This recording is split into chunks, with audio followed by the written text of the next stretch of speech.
Check, check. Hello, good afternoon po, church. May I ask everyone po to start our worship? Excited po ba tayo to worship today? Amen? Before we start, mamaya naman po natin yung mga katabi natin si God loves you. Excited to worship with you today. Come on. Amen. Come on, church, let's worship.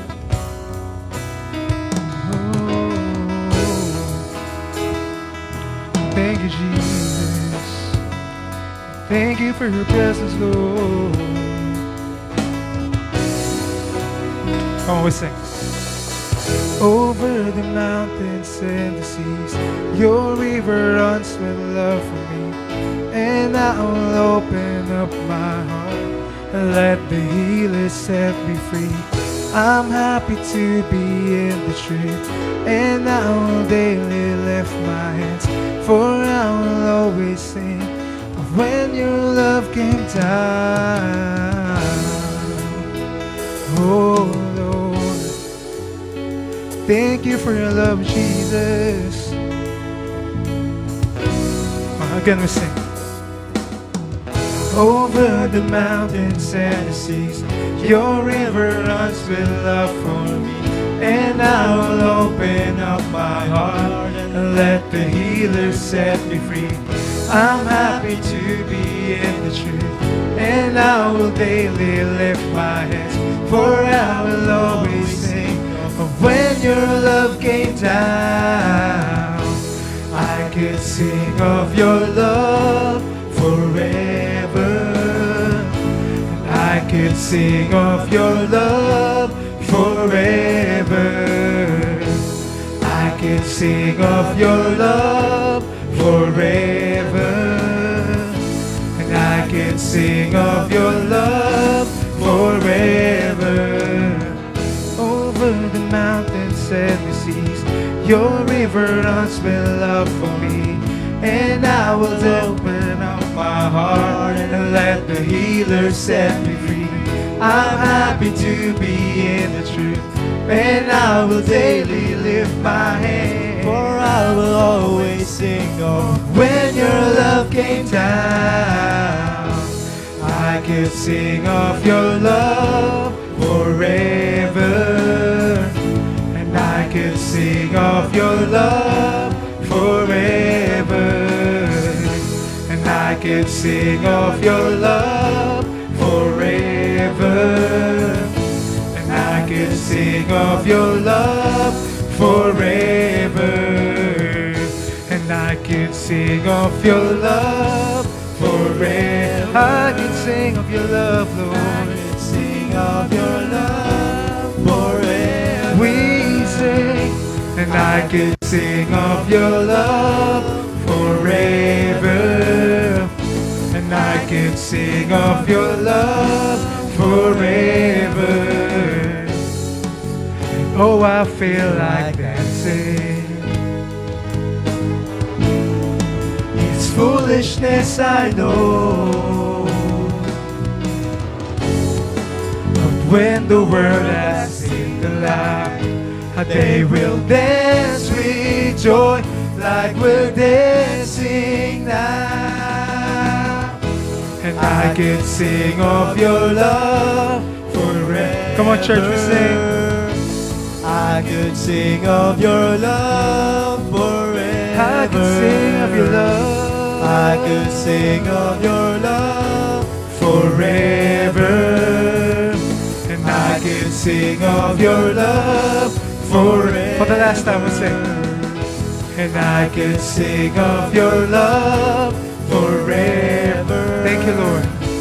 I could sing of your love forever. I could sing of your love forever. I could sing of your love forever. Thank you for your love. We give you praise. Thank you, Lord, for Thank you, Jesus. Thank you for your presence, Lord. Let's just keep on worshiping.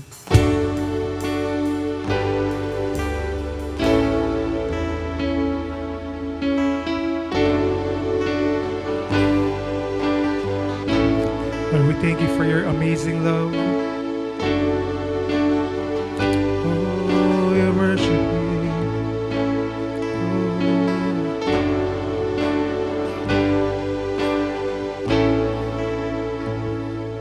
You dance over me while I am unaware. You sing all around, but I never hear the sound. Lord, I'm amazed by you. Lord, I'm amazed by you. Lord, I'm amazed by you. How you love me. You dance over me. You dance over me while I'm unaware. I am unaware. You sing all around.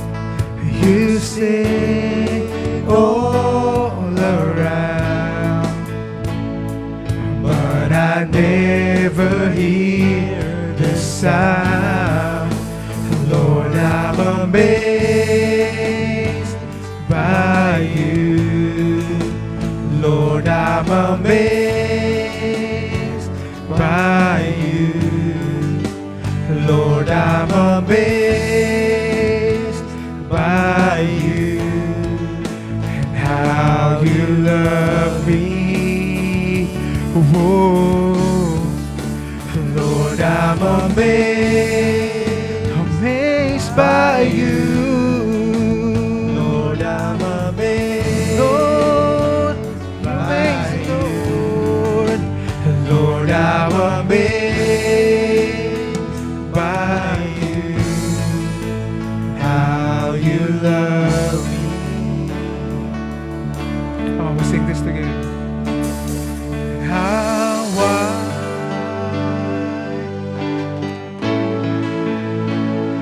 and how deep, how great is your love for me. Come on, this is God's love. We sing.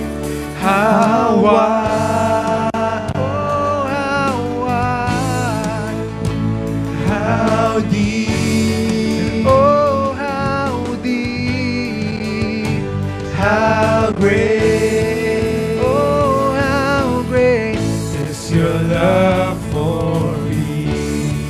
Oh, sing how wide, how wide, how wide, how deep, oh, how deep, how great, oh, how great is your love for me. Oh, once again we sing, how wide, how wide, how deep, how deep, how deep, how great love.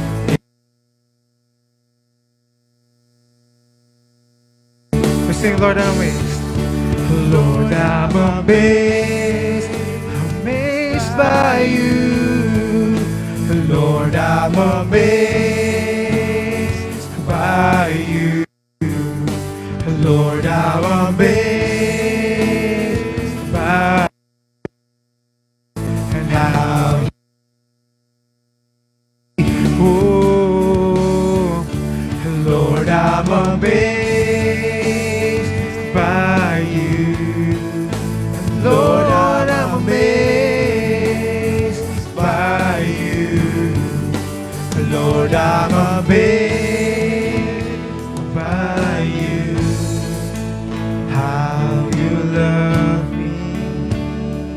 last time we sing this, church. Lord, I'm amazed. Come on, you sing. By you, I'm amazed. By you, Lord, I'm amazed. By you, how you love me. Lord, truly your love is amazing. Thank you, Jesus.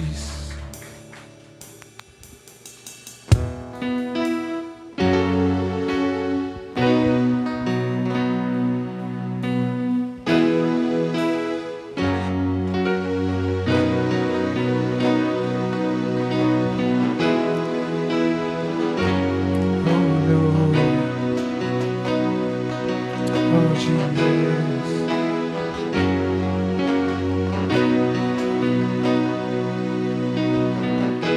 They cursed and laugh, you do not fight. 1,000 men yell, crucify. As crimson stains, I feel your mind. You look upon us with delight. From throne to cross, you came to die. A crown for thorns, a crown for thorns to bring you light. With every nail, I feel your mind. You look upon me with delight. And oh, what love! How can it be? From that cross, you look at me. Oh, what love poured out for me. What a beautiful love.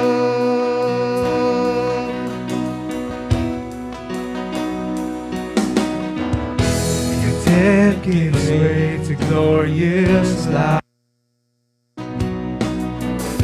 and tears away the chains that bind. Oh, we declare, no sons and daughters, no sons and daughters in your eyes.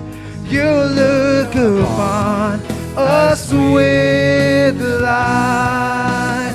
You look upon us with light. Oh, what love! How can it be? From that cross, you look at me, and oh, what love poured out for me. What a beautiful love, and oh, what love! How can it be? From that cross, you look at me, and oh, what love poured out for me. What a beautiful love, so glorious. Came down unashamed, you called me yours. Caught up in your grace, you're all I need. And there's nothing more beautiful than your love. Yes. I came down unashamed, you called me yours. Caught up in your grace, you're all I need. And there's nothing more beautiful than your love. Once again we sing. So glorious, I came down unashamed, you called me yours. Caught up in your grace, you're all I need. There's nothing more beautiful, more beautiful than your love. And oh, what love, how can it be? We sing from the cross. You look at me, oh, what love poured out for me. What a beautiful love. What a beautiful love. What a beautiful love.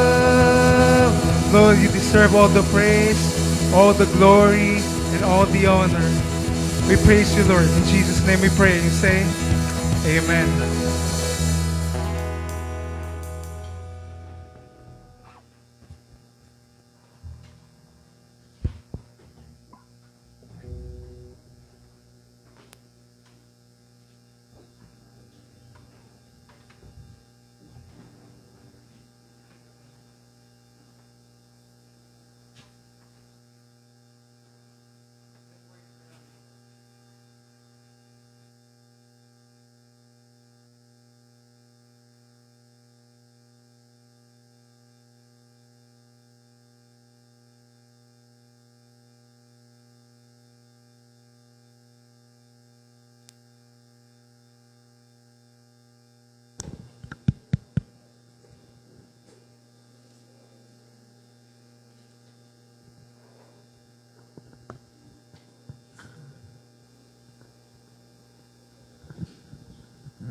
Magandang hapon po sa ating lahat. Matagal-tagal din po akong nawala. Na-miss ko po kayo. Pero nakikita ko naman kayo during online service. Nandun ako sumasali. At I'm so very excited na i-share ito sa inyo dahil doon pa lang sa Mindanao, ito ay pinag-aaralan ko na, muni-munihan ko na itong topic na ito. Dahil, alam nyo, ito yung pinaka-importante na matutunan natin. Yung mga obedience, hindi yan. Yung pakipagkapwa natin, yes, maganda yan. How we deal with other people, importante yan. Pero hindi yan yung pinaka-importante. Ano yung pinaka-importante? Yeah, yun yung inawit natin ngayon. Kaya purihin ang Panginoon. I praise God na binigyan niya tayo ng opportunity to study His love towards us. At salamat, Stephen, sa pag-prepare doon sa, naka-align siya doon sa topic natin ngayon. Okay? So, nabati ko rin muna yung yung mga nasa online at blessed Sunday po sa inyong lahat. Sana may mapupulot po tayo sa hapong ito, sa pag-aaralan po natin dahil sabi ko nga kanina, ito yung pinaka-importante na topic bilang mga Kristiyano. Bigyan ko kayo ng prueba mamaya. Okay? So, let's pray. Aming Diyos, aming Ama, kami po'y nagpupuri sa iyo, nagpapasalamat dahil kayo po'y mabuti sa amin. Thank you, Lord, for your unconditional love towards us. Hindi po ito nakasalalay sa aming mga gawa. Hindi po ito nakasalalay sa aming performance, Lord. Ngunit ito ay sa pamamagitan lamang sa aming Panginoong Hesus, ang kanyang ginawa sa krus. We pray for the Holy Spirit to empower all of us upang kami po ay ma-minister niyo po, Lord. At sa kanya-kanyang paraan ay, sa iyong paraan po, Panginoon, ay kanya-kanya po kami ng pick up, Lord, kung ano po yung ituturo sa bawat isa sa amin. Hindi po pare-pareha, Lord, but the same. Ang pag-ibig niyo po, Lord, ang gusto niyong matutunan namin at maisa pamuhay, maisa puso at maibahagi sa iba. Salamat po, Lord. In the name of Jesus, we pray. Amen. Okay? So, naalala nyo yung kanta natin kanina, di ba? Ano yung kanta na isa? Di ba? Sabi doon, how wide, how long, how high, and how deep His love towards us. So, asan galing yan? Kung may Bible kayong dala, hindi ko na i-plus yan eh. Nasa Ephesians chapter 3 yan. Buksan niyo yung mga Bible niyo. Ephesians chapter 3, verses 18 to 19 po yan. So, basahin ko na lang. Ang sabi dito, sana, may you have the power. Pag sabi niyan, may you have the power. Ang sabi sa ibang translation, may you have the strength to understand as all God's people should. Na kailangan talaga na maintindihan natin how wide, how long, how high, how deep His love is. May you experience the love of Christ, though it is too great. Sabi, it's too great to fully understand. Then, may conclusion. Anong sabi nito? Then, you will be made complete with all the fullness of life and power that comes from God. So ito yung kung gusto nyo maging kumpleto yung buhay mo, buhay natin, kailangan maintindihan natin yan. Kaya sabi dito, then you will be made complete. Ang tao pala, maging kumpleto siya kung alam niya yung pang-ibig ng Diyos sa kanya. Hindi lang yung hindi lang yung fullness, but power that comes from God. Di ba narinig niyo yung kanta? The power of love. Diyan ang gagaling yan sa verse na yan. Na pag alam natin na mahal tayo ng Panginoon, diyan po ang magagaling yung life natin. Magiging kumpleto po tayo. Hindi po tayo maapektuhan sa mga circumstances outside sa atin. Kasi ang lakas natin ay nanggagaling sa Lord. Nilalagay niya sa loob. Kaya, while I'm serving the Lord, ay hindi ko po tinitingnan mga circumstances. Hindi ko po tinitingnan yung tao, tinitingnan ko na mahal ko sila dahil mahal ako ng Lord eh. Kasi hindi tayo makapagmahal, hindi tayo makapag-serve sa iba kung wala tayong natanggap na pang-ibig sa Lord. Yan yung pinaka-importante, yan yung una. Kaya itong Ephesians 3:18 and 19, tandaan po natin yan. Kasi ito yung paalala sa atin. Ang sabi nito na lahat tayo may have the power or the strength to understand as God's people. Di ba? We are God's people. Amen? Anak tayo ng Diyos.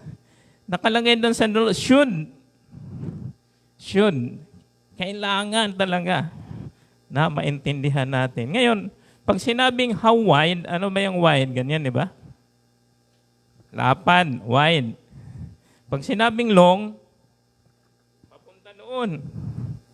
Kasi ito yung width niya, ito yung length. Di ba? How long, tapos how high, high. Tapos, ano yung sunod? Deep. So, anong napipicture niyo doon? Mayroon siyang width, mayroon siyang depth, mayroon siyang height. Ano nakikita niyo doon? Yun. Makikita mo parang cube, di ba? Square. Pag sinabing square, 3D. In short, solid. Ibig sabihin, solid na solid ang pagmamahal ng Lord sa atin. Walang kulang yan. Kompleto yan. Mayroon kompleto yung dimension. Hindi yung, sabi niya, hindi, yung tao niya, pag wala yan eh. Ano lang yan, pakitang tao lang yan. Ibig sabihin, panlabas lang. Surface lang yan. Ano yung likod? Wala. Walang laman niyang likod niyan. Kasi pag talikod mo, minsan iba na sinasabi. Di ba? Yan yung, pero ang Lord, kung ano yung sa harap, yun din yung makikita mo sa likod. Sulit na sulit ang pang-ibig ng Lord sa atin. Yan yung ibig sabihin ng how wide, how long, how high, and how deep. Ang isa pa, walang limit yan. Di ba? Walang limit. Tayo may limit eh. Pero ang Panginoon, ang pagmahal niya sa atin ay walang limit. Okay? So, sabi dito, even though we could not fully grasp, di natin talaga maintindihan fully dahil malawak eh. Sabi dito. Pero, dapat maintindihan natin. Paunti-unti, di ba? So ngayon, simulan natin. Ano yung alam natin minsan? It's not good. It's not the right word to say minsan. Ano yung alam natin lang minsan? Ano lang, di ba? Yung John 3:16, for God so loved the world. Pero after that, wala na. Di ba? Pagmamahal ng Lord, John 3:16. Kulang yun. Kailangan natin ma-expound. Kailangan natin ma-experience kung ano yun. Okay, so, ito yun. Gamitan natin ang galing dito, yung topic natin. Yan. Sinong nakakaalam doon sa kanta na yan? Oh, diyan manggagaling. So, kantahin natin yan. Mayroon akong yan. I-on ni Ella.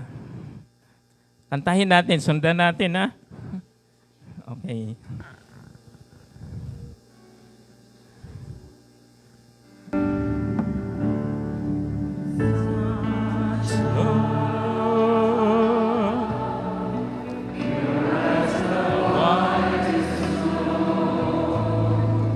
So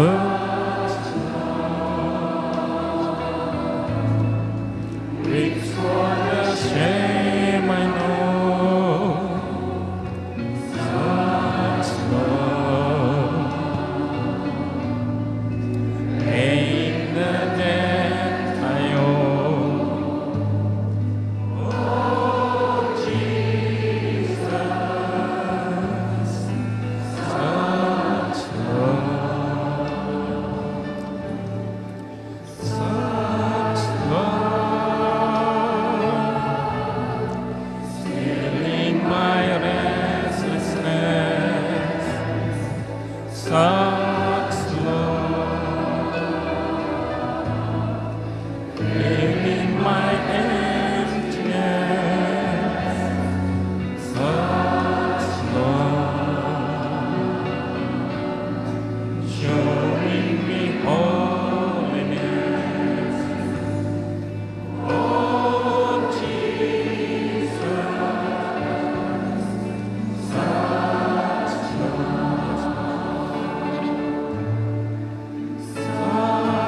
love,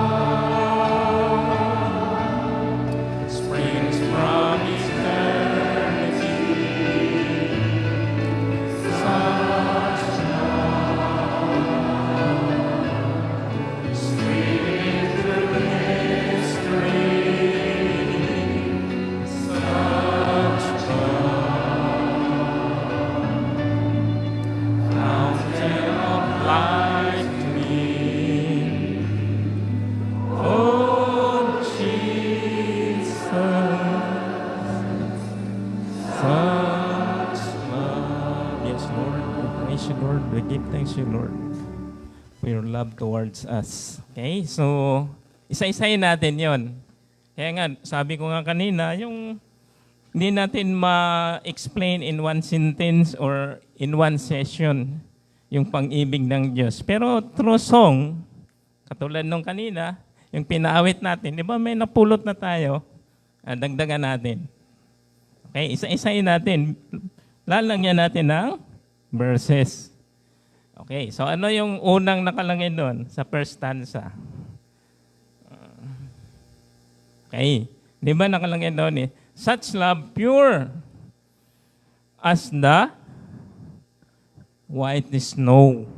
So anong naiisip nyo dyan? Snow. Puti. Sabi nun, such love pure as the white snow. So ano yung verse na pwede nating maindikit dyan. Ito. Yung white kasi, ay ibig sabihin niyan is purity, whiteness. Isaiah 1:18. Sabi doon, though your sins are like scarlet, ano yung scarlet? Pula. They shall be as white as snow. So lilinisin yung mga kasalanan natin. Meron tayong verse Tagalog. Mas maganda yung Tagalog. Sabi dito, halika kayo at tayo'y magpaliwanagan, sabi ni Yahweh. Gaano man kapula ang inyong mga kasalanan, kayo'y aking papuputuin tulad ng yelo o bulak. Okay? Kaya nga pala, na-share ko sa inyo ito dahil, di ba, Holy Week na. Yung during Holy Week, di ba, inaalala natin yung ginawa ng Panginoon. So ito na yung advance na tayo. Alalahanin natin kung ano yung ginawa na sa atin ng Panginoon. Huwag na natin hintayin yung Good Friday. Ngayon na. Yun na yun, no? Ang ibig sabihin nun na ang kasalanan natin ay lilinisin, gagawing puti. Pure as the whitest snow. Kahit pula yan. Kayang-kaya ng Panginoon yan. Lahat naman tayo eh. Sino yung pinanganak sa atin o hindi nagkasala? Ay, tuloy po. Opo po tayo. Okay. So, lahat tayo, di ba? Lahat tayo ay nagkasala. Yung mga bata ay pinanganak yan, mayroon ng likas nandun sa loob. Pero siyempre, hindi pa makapagsinungaling yan dahil hindi pa makapagsalita. Di ba? Hindi pa makapag-manipulate. Tulad nung yung baka, di ba, nanunuwag talaga yun eh. Eh, wala pa silang sungay eh. Nung pinanganak, hindi ka pa susuwagin. Pero nature yan, nature. Pero sabi dito, kayang-kaya tayong paputiin ng Lord dahil sa kanyang pagmamahal sa atin. It's not our own effort. Kasi may our own effort, hindi po yan mangyayari. Sariling sikap. Sabi lang ng ng tao. But we need the love of God upang tayo ay malinis. Kaya yan yung sinasabi, such love pure as the white snow. Okay? Ano yung pangalawa? Such love weeps for the shame, I know. Ano ba ibig sabihin yan? Shame. Ito. Ibig sabihin niya na ang kasalanan ay hindi tayo matutuwa. Sino yung natutuwa sa kasalanan? Pag nagkasala tayo, di ba, nahihiya tayo. Nahihiya tayo, di ba? Hindi naman tayo matutuwa kung tayo ay nagkasala. Nandun yung guilt natin, nandun yung shame because we committed sin, di ba? Pero sabi doon, such love weeps for the shame I know. Dahil Jesus endured the cross. Yung shame natin na sa Kanya ay dala-dala niya sa krus, di ba, sa Tagalog. Kaya sabi nito, ituon natin ang ating paningin kay Jesus. Sa Kanya nakasalalay ang ating pananampalataya. Hanggang katapusan yan. Simula hanggang katapusan. Dahil sa kagalakang naghihintay sa Kanya, hindi niya inalintana ang kahiyan ng pagkamatay sa krus. Alam niyo ba kung ano yung situation ni Jesus Christ nung nandun siya sa krus? Nakikita natin doon kasi mayroong takip eh. Pero ang actual niyan, walang takip niyan. Kayong mga tao nanonood, nasa malayo lang. Kasi hubad eh. Pang ipako sa krus, hubad yun. Ganon nangyari kay Jesus Christ. Diba? Bakit ganon? Dahil dala-dala niya yung kahiyan natin, yung kasalanan natin, yung mga nangyari sa atin, dala-dala niyan. We just give it to the Lord. Inabsorb niya lahat yan. Hindi na inalantana yan. Bakit? Nasa isip niya ay para sa atin yan. Wala siyang kasalanan, di ba? Ngunit, the Lord bear it doon sa cross. Kaya pag basahin niyo doon, at the distance, hindi doon sa paanan yun eh. Hindi yun sa paanan na nandun yung mother niya, si Mary, at yung iba. Nasa malayo lang sila. Kasi hindi nila titingnan mo hubot-hubad nandun sa cross. Ganon, kang grabe yun. Nangyari kay Jesus Christ. Kaya, such love weeps for the shame I know. Kaya, nakipagsympathize siya sa atin. Habang nasa krus siya, ang kanyang isip ay nasa atin. Okay? And then, the pangatlo, such love paying the debt I owe. O ano ba yung mga utang natin? Hindi pera. The debt I owe. Ano yung sabi doon sa verse na 2 Corinthians 5:21? God made him who had no sin. Oh. Si Jesus Christ daw ay walang kasalanan. But God made him who had no sin to be sin for us so that we'll become the righteousness of God. Ang atin daw siya na walang kasalanan, ang ating mga kasalanan ay pinataw sa Kanya. Kaya nga siya nasa krus eh. Kaya siya nandun sa krus dahil sa mga kasalanan natin. Nandun sa yung mga pag-alipusta natin, mga pagsisinungaling natin, yung mga pagsuway natin sa ating magulang, ay nandun.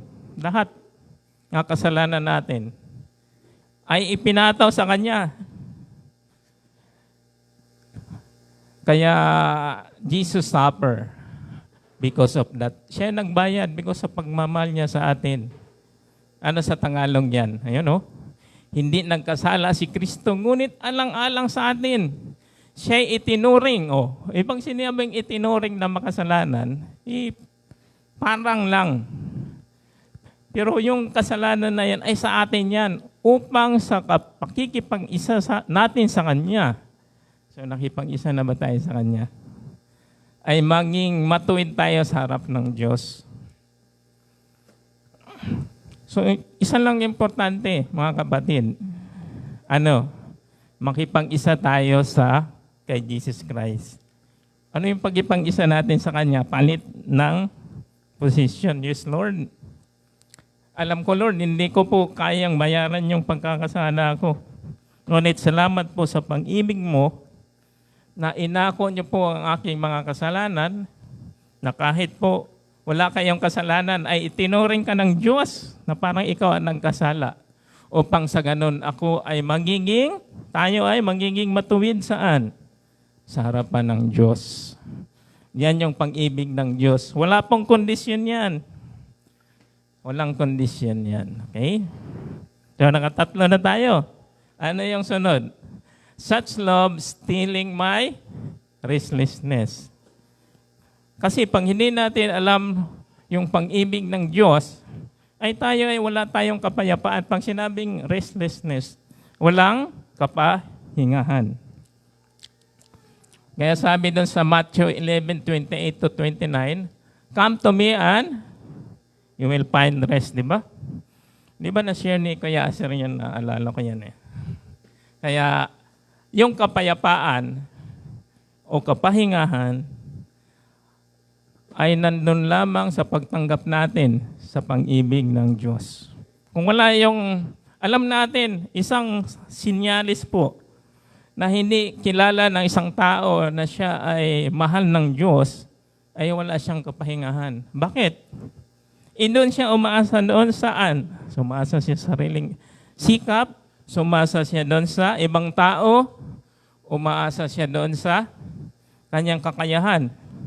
Talino, doon siya umaasa. Pero kung ang inaasahan natin ay yung pang-ibig ng Diyos, mahal ako ng Lord, whatsoever circumstances nga nandun ka, mahal ka ng Panginoon, ay hindi ka po maging restless eh. Makapagpahinga. Ano yung opposite ng restlessness, di ba? you have rest, pahingahan. Katulad, parang kang saan, ang term ko kasi diyan is, ako para akong saan, nakapasandal sa paner. Ganon yung sinasabi ko doon sa mga kanigrap ko. Alam ko, mahal ako ng Panginoon, kaya para akong nakasandal sa paner eh. At mayroon akong kapahingahan. Okay? Ano yun sa Tagalog? Kaya sabi ni Jesus Christ, lumapit kayo sa akin, lapit tayo sa Kanya. Kayong lahat na nahirapan at lubhang nabibigatan sa inyong pasanin. Bakit? Kasi yung pasanin natin, minsan tayo lang gumagawa nun eh. We worry about tomorrow. Sabi ni Jesus Christ, don't worry about tomorrow. For tomorrow will worry about itself. Each day has enough trouble of its own. Bakit? Sabi ng Panginoon, dahil nandun na siya eh. Alam na niya eh. Yung bukas. Tayo, nasususpense pa eh. But the Lord, 3, 4, 5 years, 20 years from now, alam na niya eh. Nandun na siya eh.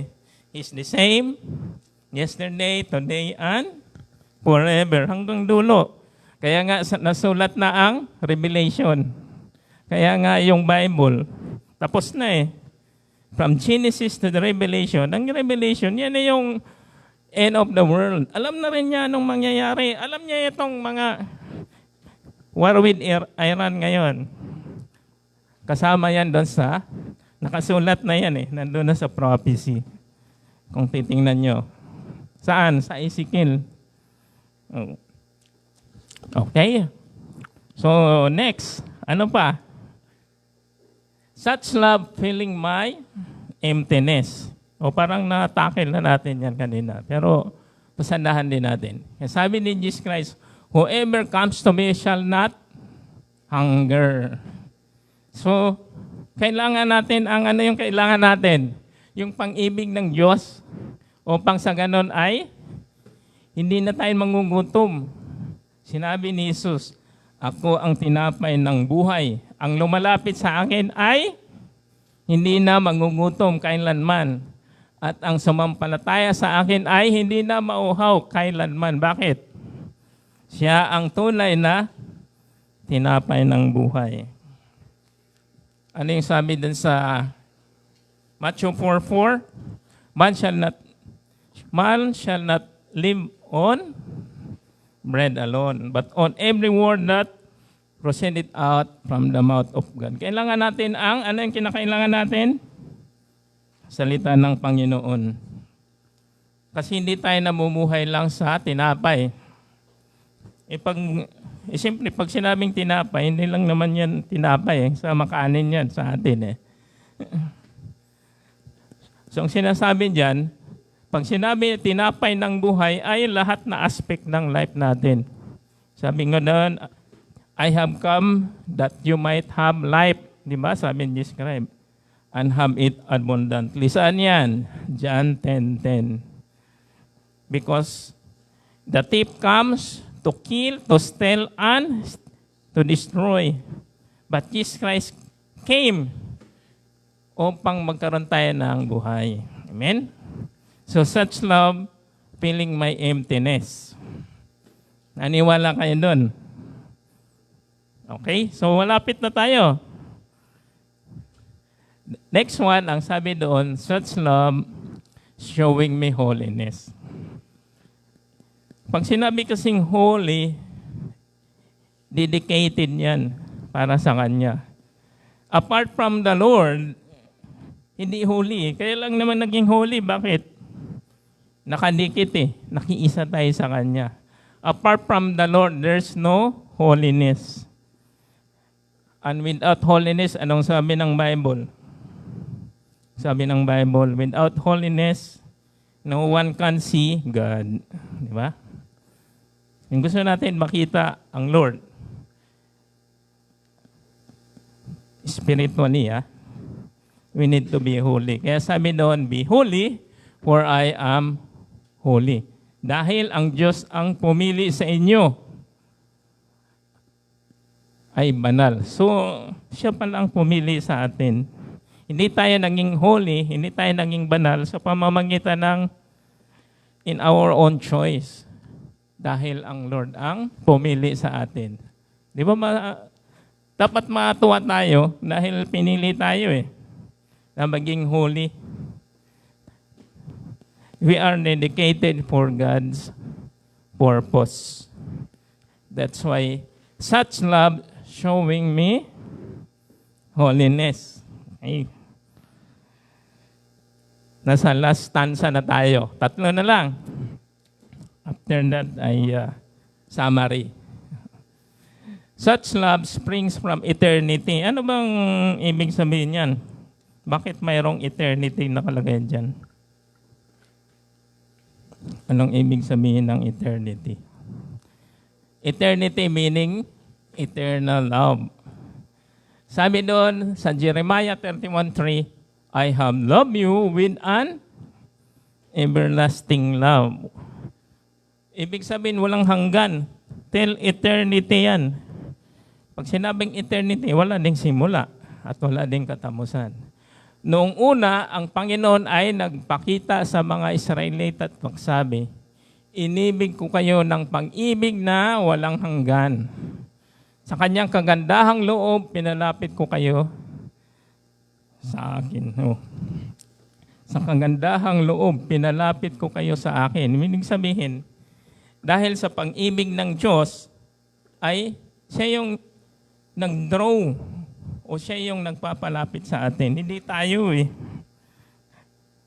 Kasi ang salvation natin, ang ating kaligtasan, hindi yan dahil doon sa gawa natin. Ang relihiyon, marami silang ginagawa in order to reach God.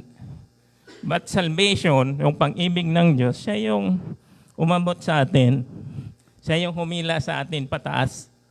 Hindi natin kaya. Kaya yung relihiyon, kahit na anong gagawin mo, anong ritual na gagawin mo, you could not reach God dahil kailangan siya yung umabot sa atin.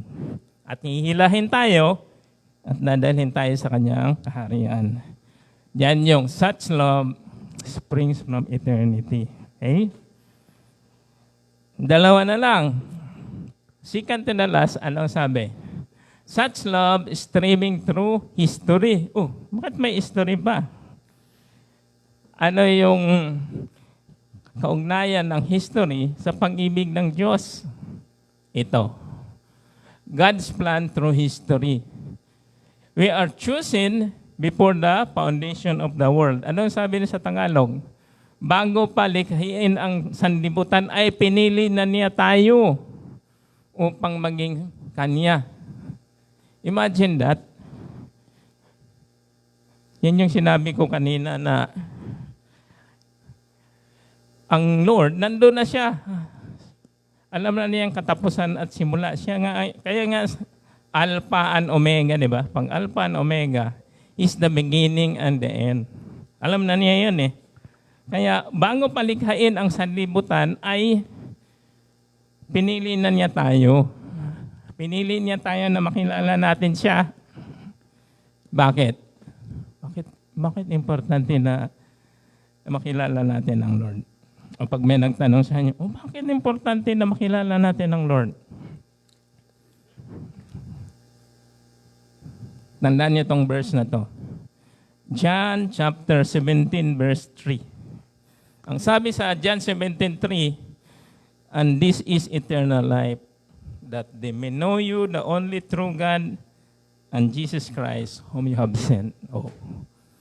Pagkakilala pala natin sa Diyos Ama at ang kanyang anak na kanyang pinadala ay eternal life. Kaya, we need also to share Jesus. Dahil in doing so, magkaroon din sila ng buhay na walang hanggan, yung ibang tao. We should not be selfish. Kasi ang pagkakakilala lang sa Diyos Ama at ng kanyang anak ay siyang daan upang tayo ay magkaroon ng buhay na walang hanggan. Kaya yung tinanong ako, nung bago pala akong mananampalataya, tinanong ko nung isang kasama ko rin sa trabaho, how do you describe eternal life? Eternal life. Siyempre, wala nang kalendaryo yan. Eternal At Yung edad natin, di natin binibilang dahil na tayo namamatay eh. Sabi niya, pinakita niya sa akin yung John 17:3 eh. Sabi ko, ito lang pala yun. Ito yung palang knowing Jesus Christ pala and His Son and His Father is eternal life. Yun lang. Okay? So, huwag niyong kalimutan John 17:3. Kasi pag may, kailangan alam niyo yung verse at maipakita niyo. Maikli lang, madali lang siya i-memorize, okay? Kaya sabi niyong Merendo, dahil sa pang-ibig ng Diyos, pinili niya tayo upang maging anak niya sa pamamagitan ni Kristo. Kaya yung pang-ibig ng Diyos ay palagi nakadikit niyan eh. Saan? Sa kanyang anak. Dalawa palagi yan. Magkadikit yan. By the revelation of the Holy Spirit. Kung wala yung Holy Spirit din, hindi rin natin maintindihan yan. Kaya tatlo yan. And then, ano yung pinakahuli? Such love, fountain of life to me. So ito yung parang pinaka-ending. Ano yung sabi doon? Fountain, meaning to say source of life, a spring of water, willing up to eternal life. Anong sabi sa Tagalog? Ngunit ang sinuman uminom ng tubig na ibibigay ko sa kanya. So kaya mayroong fountain, di ba? Tubig. Ngunit ang sinumang uminom ng tubig na ibibigay ko sa kanya ay hindi na muling mauhaw kailanman. Ang tubig na ibibigay ko ay magiging bati sa loob niya at patuloy na bubukal at magbibigay sa kanya ng buhay na walang hanggan. So, the water na bibigay sa atin ay hindi na tayo mauuhaw. Ano yon? It's the Holy Spirit. Yan yung magbibigay ng buhay sa atin. Kaya, iinumin natin it's the Holy Spirit na ibibigay niya sa atin. At hindi na tayo mauuhaw. Dahil palaging ipaalala sa atin ng Holy Spirit kung gaano niya tayo kamahal. Dahil ang buhay natin ay nakasalaylay lamang saan? Sa pag-ibig ng Diyos. Okay? So, ang text natin ay panghuli. Ito yung message na kung saan yung text ay siya yung panghuli. Verse na panghuli, ito yung text natin. Roma 8:35 hanggang 39. Ang sabi niyan, kung mababasa nyo, sino ang makapanghiwalay sa atin sa pang-ibig ni Kristo? O sino daw? Sino ba? Ang kaguluhan kaya? Ang kapangyarihan, pag-uusig, pagkagutom, kahirapan, panganib o kamatayan? Sinong makapanghiwalay? Sabi niyan, ayon sa nasusulat, dahil sa inyo, buong araw kaming pinapatay, turing nila sa amin ay mga tupang kakatayin lamang. Sino nagsabi doon? Ang mga apostoles. Pero sa amin doon sa 37, tingnan nyo. Hindi sa lahat ng mga ito, tayo'y lalo higit pang matagumpay sa pamamagitan niya na nagmamahal sa atin. Ang pagtatagumpay daw natin ay nakasalalay doon sa pagmamahal ng Diyos. Verse 38, sapagkat natitiyak kong walang makapanghihiwalay sa atin sa kanyang pag-ibig. Wala daw eh. Pag sinabing wala, nothing. Wala. Walang makapanghiwalay sa pag-ibig ng Diyos sa atin. Kahit ang kahit ang kamatayan o ang buhay. Ang mga anghel o ang mga pamunuan at ang mga kapangyarihan. Sa English yan yung neither the angels or the demons. Di nila kayang ihiwalay tayo. Ang kasalukuyan o ang hinaharap ngayon o ang bukas hindi makapanghiwalay sa atin sa pag-ibig ng Diyos. ang kataasan o ang kalaliman o alimang nilalang. O, diyan tayo papasok. Ang sabi doon, no? O alinmang nilalang. Pag sinabing nilalang, ginawa ng Diyos. Tayo, di ba? Ginawa tayo ng Diyos. Alinmang nilalang ay walang makapaghiwalay sa atin sa pag-ibig ng Diyos. So, ibig sabihin, kahit yung sarili natin, hindi mawawala yung pagmamahal ng Diyos sa atin dahil sa atin. Dahil sa gawa natin. Pero may mga nagtuturo na ang kanilang pagmamahal ng Diyos, nasa isip nila, galit na naman ng Diyos sa akin kasi ganito yung ginawa ko. So, conflicting, di ba? Hindi mahal tayo ng Diyos. Dahil ang pagmamahal ng Diyos ay yung nagbibigay sa atin ng lakas upang tayo ay, It's God's goodness. It's God's love that brings us to repentance. Nandyan yan sa Bible eh. I just forgot the verse. It's God's goodness that leads us to repentance. Hindi yung tatakutin mo yung tao, maimpyerno ka talaga, you condemn that person. Hindi yan. Dahil ang pang-ibig ng Diyos ay walang condemnation. Kaya yung Romans 8, kung babasahin nyo yan, sa Romans chapter 8 verse 1 pa lang, nakasulat doon na there's no more condemnation to those who are in Christ Jesus. Verse 1 pa lang yan sa chapter 8. There's no more condemnation. O kung ba't natin kinokondem yung kapwa natin? Ba't natin kinokondem yung sarili natin? Ang Diyos hindi nga tayo kinokondem eh. Why? He already condemned Jesus Christ on the cross. Yan yung, kaya nga curse yan eh. Condemnation, sinumpa siya para sa atin. And we must always remember that it's God's goodness that leads us to repentance. Pag alam natin gano'n tayo kamahal ng Diyos, kare-repent tayo eh. Ano example dyan? Si Zacchaeus, di ba? Ang dami niyang mga ninakawan eh. Sabi ng Lord pinakita na ng Lord sa kanya, ngayon ay pupunta ako dun sa bahay niyo at kakain ako. Saan siya? Nandun sa puno eh.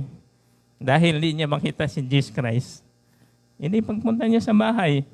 Doon mismo nakita na mahal siya ng Diyos. Hindi siya kinondem. At that very moment, sabi niya kung sino yung mga naloko ko, ay babalik ko yung pera.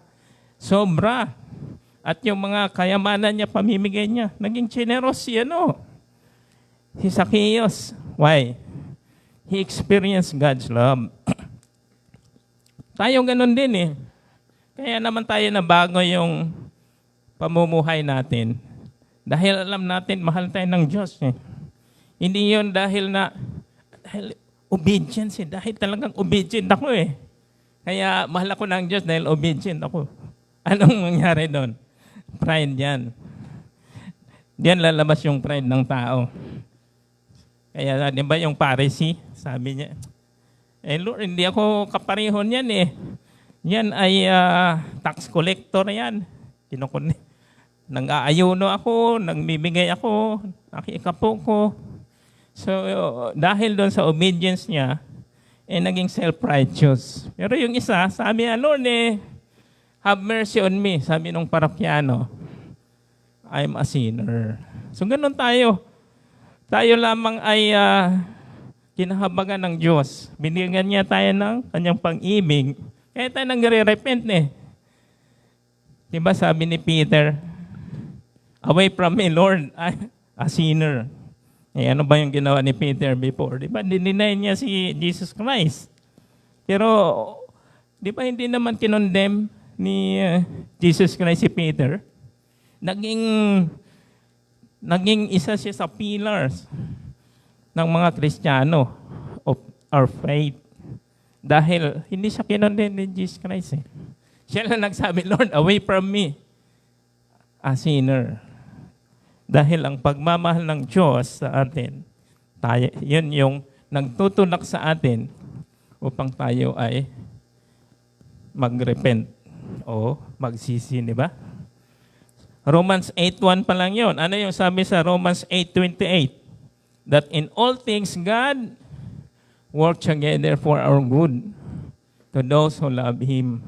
Kaya lahat ng mga pangyayari sa buhay natin, kung tayo ay Kristiyano, huwag natin sabihin, malas talaga eh. Ganito yung nangyari eh. Pero kung alam natin ang pag-ibig ng Diyos, sabi sa Romans 8:28, in all things, lahat, God works together for our good. Amen? Very solid po yan na sinabi niyan. Bakit? Sa verse 32, di ba sabi niya, He who did not spare His own Son. Hindi niya pinagkait sa atin ang kanyang anak, bagkos ay binigay sa atin. He who did not spare His own Son, but gave Him up for us all, will He not also along with Him graciously give us all things? Kung hindi pinagkamit pinagkait yung anak niya, ito pa kayong mga bagay-bagay na ito, nasisira, nabumulok, nawawala, hindi niya ibigay sa atin. Di ba? Sometimes, di natin maisip yan. Sometimes, it's faith kasi. Pananampalataya, Lord. Ba't pa ako mag-worry? Kaya nga sabi nga, ba't ka mag-alala? Yung pinakamahalaga sa kanya, binigay na. Ito pa kayang mga sasakyan na yan, yung mga whatsoever we need, ay hindi niya inanangdang sa atin. Kaya sabi, di ba sa Matthew 6:33, but seek first His kingdom and His righteousness, and all these things shall be added unto you. So sabi doon, seek first His kingdom and His righteousness. Not our righteousness. Kasi pag sinabing, seek your righteousness, di, magpakabait ako para i-bless ako ng Lord. Siyempre, ang nagpapakamait tayo dahil alam natin, mahal tayo ng Lord eh. Hindi dahil ang purpose natin na, sabi nga ng iba selfish motive eh. Hindi eh. We seek the righteousness of Jesus Christ. Sabi nga, seek first His kingdom and His righteousness, and all these things shall be added unto you. Hindi righteousness natin. Kasi kung righteousness natin, yan yung naging mayabang tayo. Nandiyan na naman yan. Palaging late yan eh. Palaging absent yan eh. So, naging critics eh. Pag nandun sa church, naging self-righteous. Nakikita yung yung mga kasalanan ng iba. Yung mga kahinaan ng iba. Hindi nakikita yung sarili niya. Kasi sabi doon sa, kung maalala niya yung Romans chapter 5 verse 17, ang sabi doon, by one man's offense, death reigned through that one man. O, sino yon? Dahil daw sa isang kasalanan ng isang tao, ang kamatayan ay naghahari through that one man, that is Adam. Much more those who receive God's abundant provision of grace and the gift of righteousness reign in this life through the one Jesus Christ. So, ibig sabihin doon sa Romans 5:17 ay the righteousness is a gift. So, anong ginagawa mo sa gift? Di ba? Tinatanggap mo na lang. Hindi mo yan pinanghihirapan. If we receive that gift of righteousness and we receive His kingdom, yan yung sinabi, and all these things shall be added unto you. Hindi natin hinahanap, hindi natin, hinahabol yan, dinadagdag na lang yan. Yan yung Matthew 6:33. Kaya hindi na intindihan. Maraming hindi nakakaintindi eh. Akala nila sariling sikap eh. Sariling obedience. No. If we receive the righteousness of Jesus Christ. At it was stated in Romans 5:17. Kaya alalahanin po natin yan. Okay, so bago tayo mag-pray, ay mayroon tayong kang kakantahin. Okay? Kahit ilagay mo na lang dyan sa gilid, Ella. Huwag mo na hawakan at mapapagod ka. Di naman siguro mahulog yan. Ayan. O, yun. Okay. O, sinong alam ng kante na yan?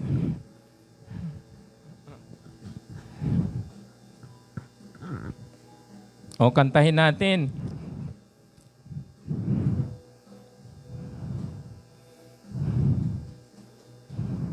Sinong makapaghiwalay sa atin sa pag-ibig ni Kristo?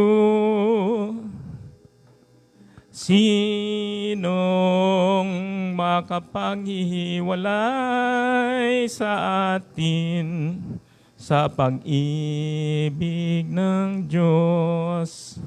Wala. Maghirap ba kapighatian, pag-uusig o gutom o tabak? At kahit na ang kamatayan, walang makapaghihiwalay sa atin sa pag-ibig ng Diyos. Sinong makapaghihiwalay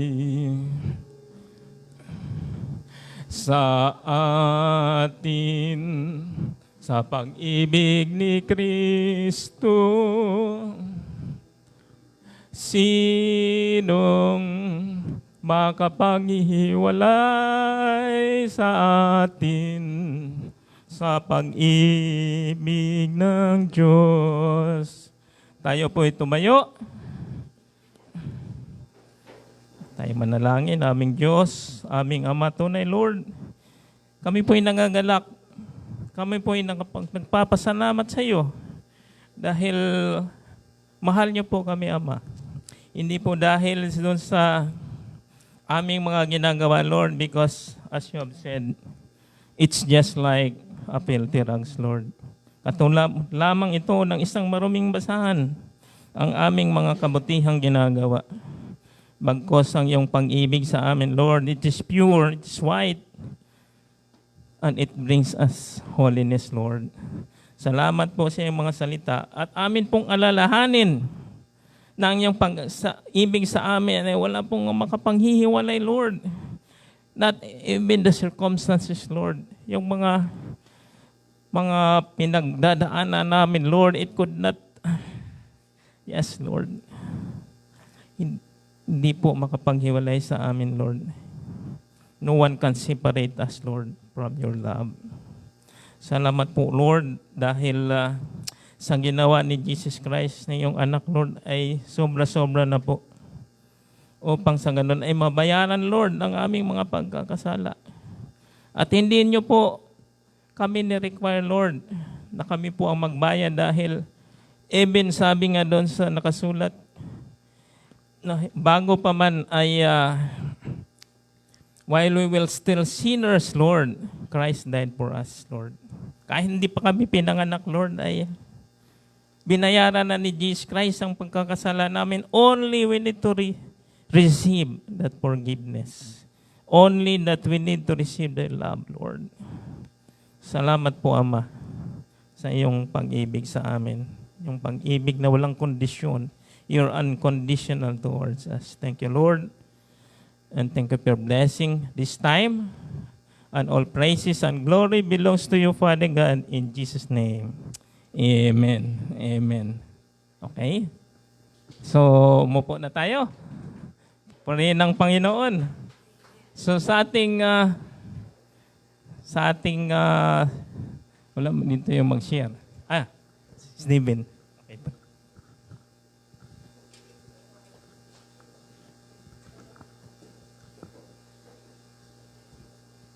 Thank you po, Kuya Rafi, for the preaching of the word. Come on, church, na-bless po ba tayo sa message ni Lord sa atin for today? Amen. For our tithes and offerings, let me read to you from Proverbs 3, verse 9 to 10. It says here, honor the Lord with your wealth and with the best part of everything you produce. Then He will fill your barns with grain, and your vats will overflow with good wine. Let's just pray. Father, we just want to lift you up, our tithes and offerings. Thank you, Lord, for we know that you are the one who gave us the ability to produce wealth. Thank you, Lord, for sustaining us. May we honor you with our finances and give you with and give with a cheerful heart. In Jesus' name we pray. Amen. May I ask the leaders po to pass the offering.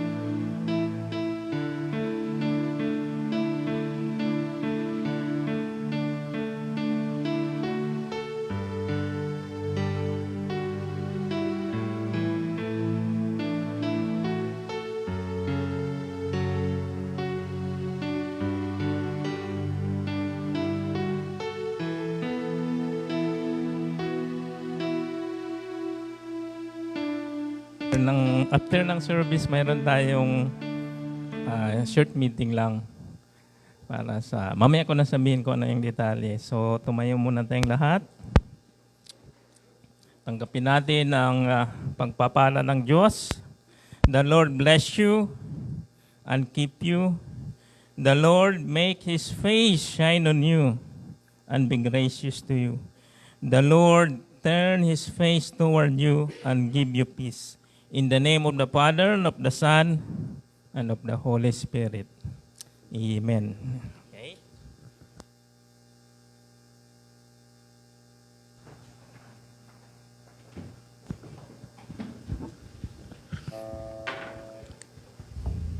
Come on, church, let's worship again.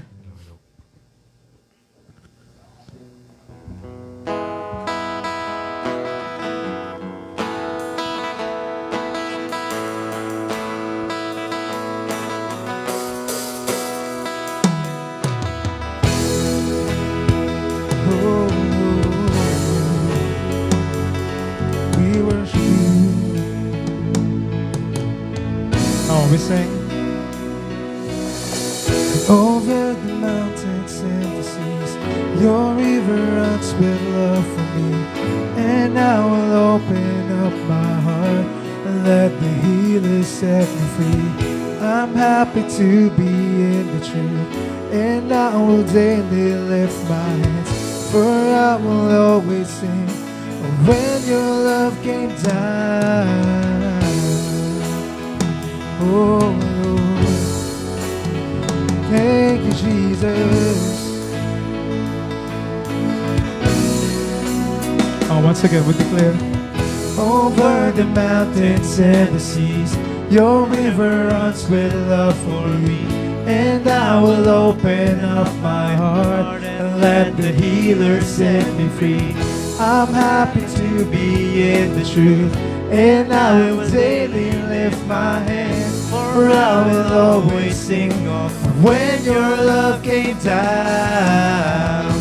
I could sing of your love forever. I could sing of your love forever. I could sing of your love forever. I could sing of your love forever.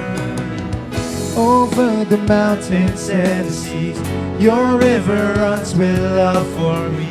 And I will open up my heart and let the healer set me free. I'm happy to be in the truth, and I will daily lift my hands, for I will always sing of when your love came down. I could sing of your love forever. I could sing of your love forever. I could sing of your love forever.